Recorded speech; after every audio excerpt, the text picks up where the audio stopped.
Hi hello friends, welcome back to my channel Agnisakshi ಭಾಗ 21. ಕಲ್ಪ ತನ್ನ ನಾದಿನಿಯಾಗಿದ್ದರೂ ಬಂದಾಗಿನಿಂದ ಅವಳನ್ನು ಚಿಕ್ಕ ಮಗುವಿನಂತೆ ನೋಡಿಕೊಳ್ಳುತ್ತಾ ಅವಳಿಗೆ ಬೇಕಾದದ್ದನ್ನೆಲ್ಲ ನೀಡುತ್ತಾ ಜಾಗರೂಕತೆಯಿಂದ ನೋಡಿಕೊಳ್ಳುತ್ತಿರುವ ಗಾನವಿಯನ್ನು ನೋಡಿ ಸೀತಮ್ಮ ಹಿಕ್ಕುತ್ತಾಳೆ. ನೀವು ಎಷ್ಟು ಒಳ್ಳೆಯವರು ಗಾನವಿ ಅಮ್ಮ. ಅಷ್ಟು ವಯಸ್ಸಿಗೆ ಬಂದ ಕಲ್ಪಾಳನ್ನು ಕೂಡ ಸ್ವಂತ ಮಗುವಿನಂತೆ ನೋಡಿಕೊಳ್ಳುತ್ತಿದ್ದೀರಾ. ಅವಳ ತಾಯಿ ಕೂಡ ಎಂದೋ ಅವಳೊಂದಿಗೆ ಹೀಗೆ ನಡೆದುಕೊಂಡಿರಲ್ಲ, ಅವಳ ಮೇಲೆ ಇಷ್ಟು ಕಾಳಜಿ ತೋರಿಸಿರಲ್ಲ ಎಂದು ಅಂದುಕೊಳ್ಳುತ್ತಾ ಸೀತಮ್ಮ ಗಾನವಿಯನ್ನು ಮನಸ್ಸಿನಲ್ಲೇ ಮೆಚ್ಚಿಕೊಳ್ಳುತ್ತಾಳೆ. ಹಾಗೆಯೇ ಅರ್ಧ ಗಂಟೆ ಗಾನವಿಯ ಭುಜದ ಮೇಲೆ ಮಲಗಿ ಉಳಿದು ಬಿಡುತ್ತಾಳೆ ಕಲ್ಪ. ಅವಳು ಕದಳಿದರೆ ಕಲ್ಪಾಗೆ ತೊಂದರೆಯಾಗುವುದೆಂದು ಗಾನವಿ ಕೂಡ ಹಾಗೆಯೇ ಕುಳಿತುಕೊಳ್ಳುತ್ತಾಳೆ. ಅರ್ಧ ಗಂಟೆಯ ನಂತರ ಎಚ್ಚರಗೊಂಡ ಕಲ್ಪ ತಾನು ಎಲ್ಲಿದ್ದೇನೆ ಎಂದು ನೋಡಿಕೊಂಡು ಗಾನವಿಯ ಭುಜದ ಮೇಲಿರುವುದನ್ನು ನೋಡಿ, ಅಯ್ಯೋ ಅತ್ತಿಗೆ, ನಿಮಗೆ ಎಷ್ಟು ನೋವಾಗುತ್ತಿದೆಯೋ, ಹಾಗೆಯೇ ಮಲಗಿಬಿಟ್ಟಿದ್ದೆ, ಸಾರಿ ಅತ್ತಿಗೆ ಎಂದು ಮನಪೂರ್ವಕವಾಗಿ ಹೇಳುತ್ತಾಳೆ. ಅಯ್ಯೋ ಕಲ್ಪ, ಹೀಗೇಕೆ ಸಾರಿ ಹೇಳ್ತಾ ಇದೀಯಾ? ನೀನೇನು ಮಾಡಿದೆ ಎಂದು ಸುಸ್ತಾಗಿದ್ದೆ, ಹಾಗೆಯೇ ನಿದ್ದೆ ಮಾಡಿದೆ, ಇದರಲ್ಲಿ ತಪ್ಪೇನಿದೆ ಎಂದು ಅನ್ನುತ್ತಾಳೆ ಗಾನವಿ. ಅಂದರೆ ಅಷ್ಟು ಹೊತ್ತು ನಿಮ್ಮ ಭುಜದ ಮೇಲೆ ಮಲಗಿದ್ದರೆ ನಿಮಗೆ ನೋವಾಗುತ್ತದೆ ಅಲ್ವಾ ಅತ್ತಿಗೆ ಎಂದು ಕೇಳುತ್ತಾಳೆ. ಅಯ್ಯೋ ಹಾಗೇನಿಲ್ಲ ಕಲ್ಪ, ಪ್ರತಾಪ್ ಕೂಡ ಒಮ್ಮೊಮ್ಮೆ ಶಾಲೆಯಿಂದ ದಣಿದು ಬಂದ ನಂತರ ನನ್ನ ತೊಡೆಯ ಮೇಲೆ ಮಲಗುತ್ತಿದ್ದನು. ಆಗಿದ್ದಾಗ ನಾನೇನು ಬೇಸರ ಮಾಡಿಕೊಳ್ಳುತ್ತಿರಲಿಲ್ಲ. ನನಗೆ ಪ್ರತಾಪ್ ಎಷ್ಟೋ, ನೀನು ಕೂಡ ಅಷ್ಟೇ ಎಂದು ಅನ್ನುತ್ತಿದ್ದಂತೆ ಕಲ್ಪ ಸಂತೋಷದಿಂದ ಥ್ಯಾಂಕ್ ಯು ಅತ್ತಿಗೆ, ನನ್ನನ್ನು ನಿಮ್ಮ ಮಗುವಿನಂತೆ ಅಂದುಕೊಂಡಿದ್ದಕ್ಕೆ ಎಂದು ತಬ್ಬಿಕೊಳ್ಳುತ್ತಾಳೆ. ನಂತರ ಏನೋ ನೆನಪಾದವಳಂತೆ, ಅತ್ತಿಗೆ, ನನಗೆ ಡ್ಯಾನ್ಸ್ ಕಾಸ್ಟ್ಯೂಮ್ಗಾಗಿ ಸಹಾಯ ಮಾಡುತ್ತೇನೆ ಎಂದಿದ್ದೀರಾ, ನಾವು ಶಾಪಿಂಗಿಗೆ ಯಾವಾಗ ಹೋಗೋಣ ಎಂದು ಕೇಳುತ್ತಾಳೆ. ಕಲ್ಪಾಳ ಆ ಮಾತಿಗೆ ಗಾನವಿ ತಡವರಿಸುತ್ತಾ, ನನಗೇನು ಗೊತ್ತು ಕಲ್ಪ ಅವುಗಳ ಬಗ್ಗೆ, ನನಗೆ ಅಸಲಿಗೆ ಏನೂ ತಿಳಿಯದು, ಏನೋ ಮನೆಯ ಹತ್ತಿರ ಇರುವವರಿಗೆ ಸ್ವಲ್ಪ ಬಟ್ಟೆ ಹೊಲಿದು ಕೊಡುತ್ತಿದ್ದೆ ಅಷ್ಟೇ ಹೊರತು ನಿಜವಾಗಲೂ ನನಗೆ ಹೇಗೆ ಸೆಲೆಕ್ಟ್ ಮಾಡಬೇಕೆಂದು ಗೊತ್ತಿಲ್ಲ ಕಲ್ಪ ಎಂದು ಅನ್ನುತ್ತಾಳೆ ಗಾನವಿ. ಅದೆಲ್ಲ ಗೊತ್ತಿಲ್ಲ ಅತ್ತಿಗೆ, ನನ್ನ ಜೊತೆ ನೀವು ಶಾಪಿಂಗಿಗೆ ಬರಲೇಬೇಕು, ನನಗೆ ಸೆಲೆಕ್ಟ್ ಮಾಡಿಕೊಡಲೇಬೇಕು, ಇಲ್ಲದಿದ್ದರೆ ನಾನು ಒಪ್ಪುವುದಿಲ್ಲ ಎಂದು ಚಿಕ್ಕ ಮಕ್ಕಳಂತೆ ಹಠ ಹಿಡಿಯುತ್ತಿರುವ ಕಲ್ಪಾಳನ್ನು ನೋಡಿ, ಸರಿ ನಿನ್ನ ಇಷ್ಟ ಕಲ್ಪ, ಆದರೆ ನನಗೆ ಮಾತ್ರ ಸೆಲೆಕ್ಷನ್ ಗೊತ್ತಿಲ್ಲ ಎಂದು ಮೊದಲೇ ಹೇಳುತ್ತಿದ್ದೇನೆ ಎಂದು ಅನ್ನಲಾಗಿ, ನೀವು ಮೊದಲು ಬನ್ನಿ ಅತ್ತಿಗೆ, ನಂತರ ನಿಮಗೆ ಸೆಲೆಕ್ಷನ್ ಬರುತ್ತೋ ಇಲ್ವೋ ನಾನು ನೋಡಿ ಹೇಳುತ್ತೇನೆ ಅಲ್ವಾ ಎನ್ನುತ್ತಾಳೆ ಕಲ್ಪ ಕೂಡ.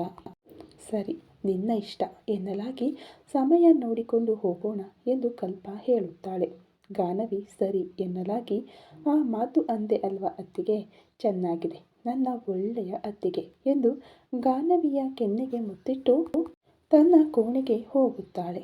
ಅವರಿಬ್ಬರ ಮಾತುಗಳನ್ನು ತನ್ನ ಕೋಣೆಯಿಂದ ನೋಡುತ್ತಾ ಕೇಳಿಸಿಕೊಳ್ಳುತ್ತಿರುವ ಶಾಂಭವಿಗೆ ಒಂದೆಡೆ ಮೈ ಉರಿಯುತ್ತಿರುತ್ತದೆ. ಈ ಕಲ್ಪಾಗೆ ಯಾರೊಂದಿಗೆ ಸ್ನೇಹ ಮಾಡಬೇಕೋ, ಯಾರೊಂದಿಗೆ ಮಾತನಾಡಬೇಕೋ ಕೂಡ ತಿಳಿಯದು. ಚಿಕ್ಕ ಮಗು ಎಂದು ಸುಮ್ಮನಿದ್ದರೆ ತೀರಾ ಮಾಡುತ್ತಾಳೆ. ಕವಡೆ ಕಾಸಿನ ಕಿಮ್ಮತ್ತಿಲ್ಲದವಳನ್ನು ಹಿಡಿದುಕೊಂಡು ಅತ್ತಿಗೆ ಅತ್ತಿಗೆ ಎಂದು ಅಂಟಿಕೊಂಡು ತಿರುಗುತ್ತಿದ್ದಾಳೆ.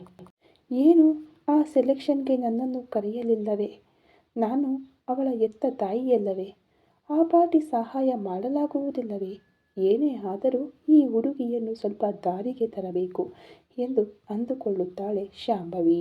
ಅಷ್ಟರಲ್ಲಿ ರೂಮಿನಿಂದ ಹೊರಗೆ ಬಂದ ಅರುಂಧತಿ ಅವರು ಕೂಡ ಸೋಫಾದಲ್ಲಿ ಕುಳಿತಿದ್ದ ಗಾನವಿಯನ್ನು ನೋಡಿ, ಗಾನವಿ, ನಿನ್ನೆ ರಾತ್ರಿ ಏನೋ ತುಂಬ ಸಂಕಟಪಟ್ಟೆಯಂತೆ, ಯಾಕಮ್ಮ ಎಂದು ಪ್ರೀತಿಯಿಂದ ಕೇಳುತ್ತಾರೆ ಅರುಂಧತಿ ಅವರು.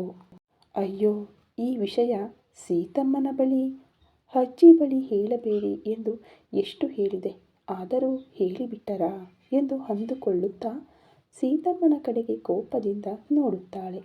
ನೀವು ಹೇಗೆ ನೋಡಿದರೂ ಪರವಾಗಿಲ್ಲ, ನೀವು ಅಷ್ಟು ಸಂಕಟ ಪಡುವುದನ್ನು ನಾನು ತಡೆದುಕೊಳ್ಳಲಾರೆ ಎನ್ನುವ ಹಾಗಿರುತ್ತದೆ ಸೀತಮ್ಮನ ಮುಖ.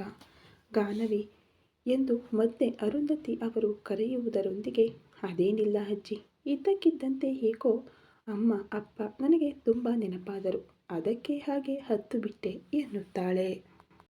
ಆ ಒಂದೇ ಕಾರಣವಾದರೆ ಪರವಾಗಿಲ್ಲ ಗಾನವಿ. ಆದರೆ ಇಲ್ಲಿ ಯಾರಾದರೂ ಏನಾದರೂ ಅಂದರೆ ನನ್ನ ಬಳಿ ತಕ್ಷಣ ಹೇಳು. ನಾನು ಅವರ ವಿಷಯ ನೋಡಿಕೊಳ್ಳುತ್ತೇನೆ. ಅಷ್ಟೇ ಹೊರತು ಯಾರೇ ಏನೆಂದರೂ ಎದುರು ಮಾತನಾಡದೆ ನಿನ್ನಲ್ಲಿ ನೀನೇ ಕೊರಗಬೇಡ. ಇಲ್ಲಿ ನಾನೊಬ್ಬಳು ಹಿರಿಯವಳಿದ್ದೇನೆ. ನಿನಗೆ ಎಲ್ಲವನ್ನು ನಾನೇ ನೋಡಿಕೊಳ್ಳುತ್ತೇನೆ ಎಂದು ಮತ್ತೊಮ್ಮೆ ಭರವಸೆ ನೀಡುತ್ತಾರೆ ಅರುಂಧತಿಯವರು. ಆದರೆ ಅವರಿಗೆ ಏನೆಂದು ಹೇಳಬಲ್ಲಳು? ಅಸಲಿಗೆ ನೋಯಿಸಿದ್ದೇ ಅವರ ಮೊಮ್ಮಗ ಎಂದು ಹೇಳಬಲ್ಲಳೆ? ಆ ಮಾತು ಕೇಳಿ ಆ ಹಿರಿಯ ಜೀವಕ್ಕೆ ನೋವು ಕೊಡಬಲ್ಲಳೆ? ಇಲ್ಲ, ಅದಕ್ಕೆ ಅಂತಹದ್ದೇನೂ ಇಲ್ಲ ಅಜ್ಜಿ. ನನ್ನನ್ನು ಇಲ್ಲಿ ಯಾರೂ ಏನೂ ಅನ್ನುತ್ತಿಲ್ಲ. ನಾನು ಮಾಮೂಲಾಗಿಯೇ ಇದ್ದೇನೆ. ಅನಿರೀಕ್ಷಿತವಾಗಿ ಅಪ್ಪ ಅಮ್ಮ ನೆನಪಾಗಿ ಅತ್ತೇನಷ್ಟೆ ಎಂದು ಹೇಳಿ ಮತ್ತೊಂದು ಮಾತಿಗೆ ಆಸ್ವಾದ ನೀಡದೆ ಮೇಲಿರುವ ತನ್ನ ಕೋಣೆಗೆ ಹೋಗಿಬಿಡುತ್ತಾಳೆ ಗಾನವಿ. ಹೋಗುತ್ತಿರುವ ಗಾನವಿಯನ್ನೇ ನೋಡುತ್ತಿರುವ ಅರುಂಧತಿ ಅವರು, ಸೀತಮ್ಮ ಹೇಳಿದಾಗಲೇ ನೀನು ನಿನ್ನೆ ಪಟ್ಟ ಪಾಡಿಗೆ ಕಾರಣ ಆದಿ ಎಂದು ನನಗೆ ಅರ್ಥವಾಯಿತು ಗಾನವಿ. ಆದರೆ ನಾನು ನಿನ್ನನ್ನು ಎಷ್ಟೇ ಕೇಳಿದರೂ ನೀನು ಆ ಮಾತು ಹೇಳಲಿಲ್ಲ. ಆ ಮಾತುಗಳಿಗೆ ನಿನಗೆ ಕೋಪವಿದ್ದರೂ ಸಂಕಟವಾದರೂ ಕೂಡ ನಿನ್ನ ಗಂಡನ ಬೆಲೆಯನ್ನು ಯಾರ ಮುಂದೇನೂ ಕಳೆಯಬಾರದೆಂದು ನೀನು ಅಂದುಕೊಂಡೆ. ಅವನನ್ನು ಯಾರ ಮುಂದೆಯೂ ಅವಮಾನ ಪಡುವಂತೆ ಮಾಡಬಾರದೆಂದು ಅಂದುಕೊಂಡೆ. ಅವನ ಅಜ್ಜಿಯಾದ ನನ್ನ ಹತ್ತಿರವೂ ನೀನು ಹಾಗೆಯೇ ನಿನ್ನ ಸಂಸಾರವನ್ನು ಗುಟ್ಟಾಗಿ ಇಟ್ಟುಕೊಂಡೆ. ಈ ತಾಳ್ಮೆ, ಈ ಸಹನೆಯೇ ನಿನಗೆ ಶ್ರೀರಾಮ ರಕ್ಷೆ. ನಿನ್ನ ತಾಳ್ಮೆ ನೋಡಿಯೇ ಕಣಮ್ಮ ನಿನ್ನನ್ನು ಆದಿಗೆ ಕೊಟ್ಟು ಮದುವೆ ಮಾಡಲು ಕಾರಣ. ಹೀಗೆಯೇ ಇರು ಗಾನವಿ. ಎಂದಾದರೂ ಒಮ್ಮೆ ಆದಿ ನಿನ್ನ ಮೇಲೆ ಪ್ರೀತಿ ತೋರುತ್ತಾನೆ. ಆಗ ನೀನು ಆ ಪ್ರೀತಿಯನ್ನು ತಡೆದುಕೊಳ್ಳಲಾರೆ.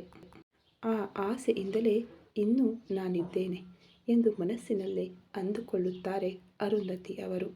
ಕಲ್ಪ ಮೇಲೆ ಹೋದ ನಂತರ ಗಾನವಿ ಮತ್ತು ಅರುಂಧತಿ ಅವರ ಮಧ್ಯೆ ನಡೆದ ಸಂಭಾಷಣೆಯನ್ನೆಲ್ಲ ಕೇಳಿಸಿಕೊಳ್ಳುತ್ತಾಳೆ ಶಾಂಭವಿ ರೂಮಿನಿಂದ. ಎಲ್ಲವನ್ನು ಕೇಳಿಸಿಕೊಂಡ ಅವಳಿಗೆ ಇನ್ನೂ ಗಾನವಿ ಆದಿ ಒಬ್ಬರಿಗೊಬ್ಬರು ಹತ್ತಿರವಾಗಿಲ್ಲ, ದೂರವಾಗಿಯೇ ಇದ್ದಾರೆ ಎಂದು ಅರ್ಥವಾಗುತ್ತದೆ. ಅವರಿಬ್ಬರ ಮಧ್ಯೆ ಗಂಡ ಹೆಂಡತಿಯ ಸಂಬಂಧ ಏರ್ಪಡುವ ಮೊದಲೇ ಆ ಅಜಯ್ ಜೊತೆ ಮಾತನಾಡಿ ಹೇಗಾದರೂ ಗಾನವಿಯನ್ನು ಇಲ್ಲಿಂದ ಕಳುಹಿಸಿಬಿಡಬೇಕೆಂದು, ಅದಕ್ಕೆ ಪಕ್ಕಾ ಪ್ಲಾನ್ ಹಾಕಬೇಕೆಂದು ಅಂದುಕೊಳ್ಳುತ್ತಾಳೆ ಶಾಂಭವಿ. ಮರುದಿನ ಚೆನ್ನಾಗಿ ಆಲೋಚಿಸಿದ ನಂತರ ಅಜಯ್ ನಂಬರ್ಗೆ ಫೋನ್ ಮಾಡುತ್ತಾಳೆ ಶಾಂಭವಿ. ಅತ್ತ ಕಡೆಯಿಂದ ಕಠೋರವಾಗಿ ಹಲೋ ಎನ್ನುವ ಅಜಯ್ ಧ್ವನಿ ಕೇಳಿ, ಅಮ್ಮೋ, ಧ್ವನಿಯೇ ಇಷ್ಟು ಭಯಂಕರವಾಗಿದೆ, ಇನ್ನು ನೋಡಲು ಹೇಗಿರುತ್ತಾನೋ ಎಂದು ಅಂದುಕೊಳ್ಳುತ್ತಾ ಹಲೋ ಅಜಯ್ ತಾನೇ ಎಂದು ಕೇಳುತ್ತಾಳೆ. ಹೌದು ಎಂದು. ಯಾರು ನೀನು? ಈ ನಂಬರ್ ಯಾರದ್ದೋ ನನಗೆ ಗೊತ್ತಿಲ್ಲವೇ ಎಂದು ಹೇಳುತ್ತಾನೆ ಅಜಯ್. ನಾನು ಯಾರು ಏನು ಎಂಬ ವಿವರಗಳೆಲ್ಲ ನಿನಗೆ ಅನಾವಶ್ಯಕ. ಆದರೆ ನಾನು ಹೇಳಿದ ಮಾತು ಕೇಳಿದರೆ ನಿನ್ನ ಮನಸ್ಸಿನ ಆಸೆ ನೆರವೇರುತ್ತದೆ ಎನ್ನುತ್ತಾಳೆ ಶಾಂಭವಿ. ಮತ್ತೊಮ್ಮೆ ಫೋನ್ ಕಿವಿಯಿಂದ ತೆಗೆದು ಆ ನಂಬರ್ ನೋಡಿ, ಯಾರದ್ದು ಈ ನಂಬರ್? ನಾನೆಂದೂ ನೋಡಿಲ್ಲವೇ ಎಂದು ಅಂದುಕೊಳ್ಳುತ್ತಾನೆ. ಏನು, ನಾನು ಯಾರು ಅಂತಾನಾ? ಏನು ಎಂದು ಆಲೋಚಿಸುತ್ತಿದ್ದೀಯಾ? ಅಷ್ಟಾಗಿ ಆಲೋಚಿಸಬೇಡ. ನಾನು ಯಾರು ಏನು ಅನ್ನೋ ವಿಷಯ ಪಕ್ಕಕ್ಕಿಡು. ನನ್ನಿಂದ ನಿನಗೆ ಒಳ್ಳೆಯದೇ ಆಗುತ್ತದೆ ಹೊರತು ಕೆಟ್ಟದ್ದು ಮಾತ್ರ ಆಗುವುದಿಲ್ಲ. ಈ ಮಾತ್ರದ ಭರವಸೆಯಂತೂ ನಿನಗೆ ಕೊಡಬಲ್ಲೆ ಎಂದು ಹೇಳುತ್ತಾಳೆ. ಅಸಲಿಗೆ ಯಾರು ನೀನು? ನನಗೇಕೆ ಫೋನ್ ಮಾಡಿದ್ದೀಯಾ? ನನ್ನ ವಿವರಗಳೆಲ್ಲ ನಿನಗೆ ಹೇಗೆ ಗೊತ್ತು ಎಂದು ಗರ್ಜಿಸಿದಂತೆಯೇ ಕೇಳುತ್ತಾನೆ ಅಜಯ್. ಆ ಧ್ವನಿಯಲ್ಲಿನ ಕಾಠಿಣ್ಯಕ್ಕೆ ಒಂದು ಕ್ಷಣ ಭಯಪಟ್ಟರೂ, ಹೇಳಿದೆನಲ್ಲ, ನಿನ್ನ ಒಳ್ಳೆಯದನ್ನು ಬಯಸುವವಳು, ನಿನ್ನ ಹಿತೈಷಿ ಎನ್ನುತ್ತಾಳೆ. ಹಾಗಿದ್ದ ಮೇಲೆ ನಿನ್ನ ವಿವರಗಳನ್ನೆಲ್ಲ ನನ್ನ ಬಳಿ ಏಕೆ ಮುಚ್ಚಿಡುತ್ತಿದ್ದೀಯಾ? ನೀನು ಯಾರೆಂದು ನನಗೆ ಹೇಳಬಹುದಲ್ಲ ಎನ್ನುತ್ತಾನೆ ಅಜಯ್. ನಿನಗೆ ನಾನ್ಯಾರೆಂದು ತಿಳಿಯಬೇಕಿಲ್ಲ ಅಜಯ್.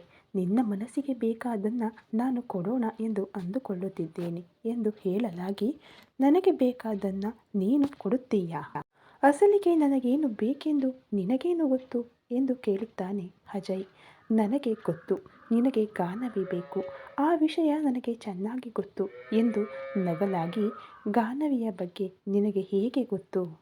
ಎಂದು ಒಂದೇ ಬಾರಿಗೆ ಕುಳಿತವನು ಮೇಲಕ್ಕೆ ಹೇಳುತ್ತಾನೆ. ಹೇಳಿದ್ದೆನಲ್ಲ, ನಾನು ನಿನ್ನ ಹಿತೈಷಿ ಎಂದು. ಇನ್ನೂ ನಿನಗೆ ಹೇಗೆ ಗೊತ್ತು ಎಂದು ಕೇಳುತ್ತೀಯಾ? ಏಕೆ? ನಿನಗೆ ಗಾನವಿ ಬೇಕೆಂದರೆ ನಾನು ಹೇಳಿದ ಕೆಲಸ ಮಾಡು. ನಿನ್ನ ಗಾನವಿ ನಿನಗೆ ಸಿಗುತ್ತಾಳೆ. ಅವಳನ್ನು ಇಲ್ಲಿಂದ ಕರೆದುಕೊಂಡು ಹೋಗಬಹುದು ಎನ್ನುತ್ತಾಳೆ ಶಾಂಭವಿ. ಗಾನವಿ ಎಲ್ಲಿದ್ದಾಳೆ ಎಂದು ನಿನಗೆ ಹೇಗೆ ಗೊತ್ತು? ಅವಳಿಗಾಗಿ ನಾನು ಎದುರು ನೋಡುತ್ತಿದ್ದೇನೆ ಎಂದು ನಿನಗೆ ಯಾರು ಹೇಳಿದರು ಅಂದಾಗ ಎಷ್ಟೇ ಬಾರಿ ಹೇಳಲಿ ಅವೆಲ್ಲ ನಿನಗೆ ಅನಾವಶ್ಯಕವೆಂದು. ನಿನಗೆ ಗಾನವಿ ಬೇಕೆಂದರೆ ನಾನು ನಿನಗೆ ಸಹಾಯ ಮಾಡುತ್ತೇನೆ. ಬೇಡವೆಂದರೆ ಹೇಳು, ಇನ್ನೊಮ್ಮೆ ನಿನಗೆ ಫೋನ್ ಕೂಡ ಮಾಡುವುದಿಲ್ಲ ಎಂದು ಸ್ವಲ್ಪ ಗಟ್ಟಿಯಾಗಿಯೇ ಹೇಳುತ್ತಾಳೆ ಶಾಂಭವಿ. ಗಾನವಿಯನ್ನು ಕರೆದೊಯ್ಯುವ ಅವಕಾಶ ಬಂದರೆ ಅಜಯ್ ಅಷ್ಟು ಬೇಗ ಏಕೆ ಬಿಟ್ಟುಕೊಡುತ್ತಾನೆ? ಬೇಡ ಬೇಡ, ಫೋನ್ ಇಡಬೇಡ. ನನಗೆ ಗಾನವಿ ಬೇಕು. ಆದರೆ ನೀನು ಯಾರು ಏನು ಎಂದು ತಿಳಿದುಕೊಳ್ಳದೆ ನೀನು ಹೇಳಿದ ಕೆಲಸ ಮಾಡಿದರೆ ನಾನು ಸಿಕ್ಕಿಹಾಕಿಕೊಳ್ಳುತ್ತೇನೆ ಅಲ್ವಾ? ಆಗ ನಾನೇನು ಮಾಡಲಿ ಎಂದು ಶಾಂಭವಿಯನ್ನು ಕೇಳುತ್ತಾನೆ. ನಿನಗೆ ಗಾನವಿ ಬೇಕೆಂದರೆ ನನ್ನ ಮೇಲೆ ನಿನಗೆ ನಂಬಿಕೆ ಇರಬೇಕು. ನಾನು ನಿನ್ನನ್ನು ನಂಬಿಸಲು ನಾನೇನು ಮಾಡಲಾರೆ. ನಿನಗೆ ಬೇರೆ ದಾರಿಯೂ ಇಲ್ಲ. ನಾನು ನಿನ್ನನ್ನು ಭೇಟಿಯಾಗುವುದಿಲ್ಲ. ಎಂತಹ ಪರಿಸ್ಥಿತಿಯಲ್ಲೂ ನನ್ನ ಮುಖವನ್ನು ತೋರಿಸುವುದಿಲ್ಲ. ಆದರೆ ನಿನಗೆ ಸಹಾಯ ಮಾತ್ರ ಮಾಡುತ್ತೇನೆ. ಅದಕ್ಕೆ ಇಷ್ಟವಿದ್ದರೆ ಓಕೆ ಹೇಳು, ಇಲ್ಲದಿದ್ದರೆ ಇನ್ನೊಮ್ಮೆ ನಾನು ನಿನಗೆ ಫೋನ್ ಮಾಡುವುದಿಲ್ಲ ಎಂದು ಬೆದರಿಸುತ್ತಾಳೆ ಶಾಂಭವಿ. ಒಮ್ಮೆ ತಾನು ಬೇಡವೆಂದು ಹೇಳಿದರೆ ಮತ್ತೆ ಆ ಅವಕಾಶ ಬರುತ್ತದೋ ಬರುವುದಿಲ್ಲವೋ? ಗಾನವಿಯ ವಿಷಯದಲ್ಲಿ ಅಕ್ಕನನ್ನು ನಂಬಿದರೆ ಏನೂ ಲಾಭವಿಲ್ಲ. ಇವರು ನನಗೆ ಯಾರೋ ಏನೋ ಎಂದು ತಿಳಿಯದೆಯೇ ನನ್ನ ಗಾನವಿಯನ್ನು ನನಗೆ ಕೊಟ್ಟು ಬಿಡುತ್ತೇನೆ ಅನ್ನುತ್ತಿದ್ದಾರೆ. ಈ ಅವಕಾಶವನ್ನು ಕಳೆದುಕೊಳ್ಳುವುದು ಏಕೆ ಎಂದು ಆಲೋಚಿಸುತ್ತಾನೆ ಅಜಯ್ ಕೂಡ. ಎಂತಹ ಪರಿಸ್ಥಿತಿಯಲ್ಲಾದರೂ ಗಾನವಿಯನ್ನು ದಕ್ಕಿಸಿಕೊಳ್ಳಬೇಕೆಂದು ಎಷ್ಟೋ ಕಾಲದಿಂದ ಕಾಯುತ್ತಿದ್ದಾನೆ. ಆ ಅವಕಾಶ ಈ ಫೋನ್ ಕಾಲ್ ರೂಪದಲ್ಲಿ ಬಂದಿದೆ. ಸರಿ, ನಾನು ನಿನ್ನನ್ನು ನಂಬುತ್ತಿದ್ದೇನೆ. ಏನು ಮಾಡಬೇಕೋ ಹೇಳು ಎನ್ನುತ್ತಾನೆ ಶಾಂಭವಿಯೊಂದಿಗೆ. ಈ ಕತೆ ಇನ್ನು ಮುಂದುವರೆಯಲಿದೆ ಫ್ರೆಂಡ್ಸ್. ದಯವಿಟ್ಟು ಸ್ಟೋರಿ ಇಷ್ಟ ಆಗ್ತಾ ಇದ್ದರೆ ಲೈಕ್ ಮಾಡಿ, ಶೇರ್ ಮಾಡಿ, ಕಮೆಂಟ್ ಮಾಡಿ, ಹಾಗೆ ಸಬ್ಸ್ಕ್ರೈಬ್ ಮಾಡಿಕೊಂಡು ವಿಡಿಯೋ ನೋಡಿ. Thank you so much.